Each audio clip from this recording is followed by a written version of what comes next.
All right, welcome back, everybody. Today we'll start on Unit 3. We'll kind of skip ahead of Unit 2. We went 1 beforehand, and now we'll move up to 3. I'm skipping 2 because I want to save it to the end. That's the three branches of government, how they interact with each other.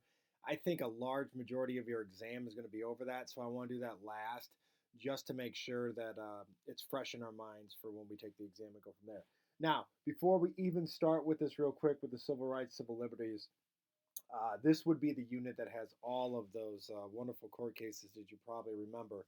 So for this video, or this post, I shall say, you're going to find this below. It's kind of the quiz that we did beforehand.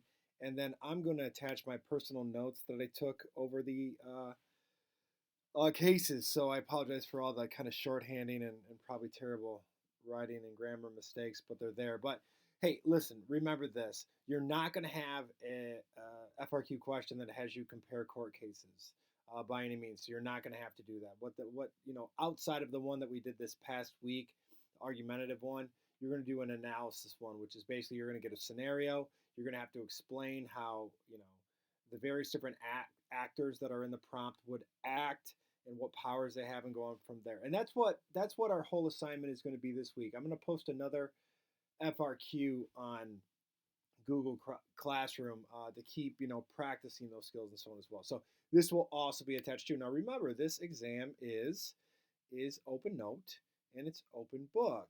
Now obviously you just can't go in here and just copy and paste or whatever you get from me. Everything has to be in your own words. But it's not wrong to have that in front of you to, if you get some sort of court case that you've got to acknowledge or you've got to describe or what have you, that you can get to it as fast as you can. Because you're either going to have 25 minutes to write or 20 minutes to write. So that's not a lot by any means. So, the more you can do to prepare, the more you can do to study, obviously, the better you'll do so as well. All right, well, this is all about Bill of Rights today. And then more importantly, then we'll talk about a little bit about freedom of religion on the very bottom here. But quickly, Bill of Rights, simple. All right, these are our individual liberties and rights. It's the first 10 amendments, which you say here. And these are guaranteed to all American citizens. If you are here, you enjoy these as well. Now, the one thing I want to do, and why I underline this and kind of have highlighted it as well too, is you can see kind of this is just like a little handy dandy little poster, if you will, about the Bill of Rights, and it gives you pictures about what's going on. Now, where the Supreme Court comes in with the Bill of Rights is this. They're going to make individual rulings on these specific amendments if a case comes to them. Now, the one thing that I want you to remember about what the Supreme Court does here is they don't make these huge, grand, sweeping decisions that affect all aspects of the First Amendment. All right, you have 5 liberties of the First Amendment. They won't ever pass any or every they won't ever hand down any decision that affects all those 5 rights. What they do is when they get a case, they're asked a very specific question, not a general question, a very specific question. And therefore they have to kind of say, okay, Amendment 1 says this, but in this situation, it actually means this. All right, it can be described as this. So when we go down here to the freedom of religion cases, you're going to hear cases that deal with, are schools allowed to implement prayer into their daily activities? And that's not, and that's just one question. That's a very defined, narrow question that the Supreme Court has to look at that deals with the First Amendment. And when they answer it, they're going to specifically answer that question and that question alone. So there's a lot. What I'm trying to get at here too is there's a lot more questions that can be asked about each one of these amendments. Not everything has been asked before, and so on as well. But the Supreme Court, being the chief interpreter of the Constitution, will be the ones that do that. Now, when we take a look at the freedom of religion, please understand here that you might see some general ideas thrown at you, like the wall of separation. What they're talking about here is this idea that there should be a division between church and state. So when Congress meets, they should not be making rules based on religion or have any religious influences whatsoever. That should be completely separate. That's in their private life. That has, the wall of separation says it has no room whatsoever to add that into any kind of legislation whatsoever. But I do want to say, and that's the however, is this: the United States is not devoid of religion at the federal level. As we talked before, the Pledge of Allegiance under God. In God we trust on our currency. You have a congressional prayer said before the meetings take place, the congressional prayer breakfast. I mean, so there's a lot of instances where we do have it as well. Now, the two things that you need to understand about the freedom of religion, that very specific power that is guaranteed in the First Amendment, is you got two clauses: the Establishment Clause and the Free Exercise Clause. And so, what the Establishment Clause would say is it prohibits the federal government from promoting religion or creating national religion. So, basically, what it would be is the federal government cannot come out and pass legislation to say, oh, hey, guess what? Starting tomorrow, the United States is identified as a Catholic nation. No, you're establishing religion, you're promoting it. It is not allowed by the Constitution as well.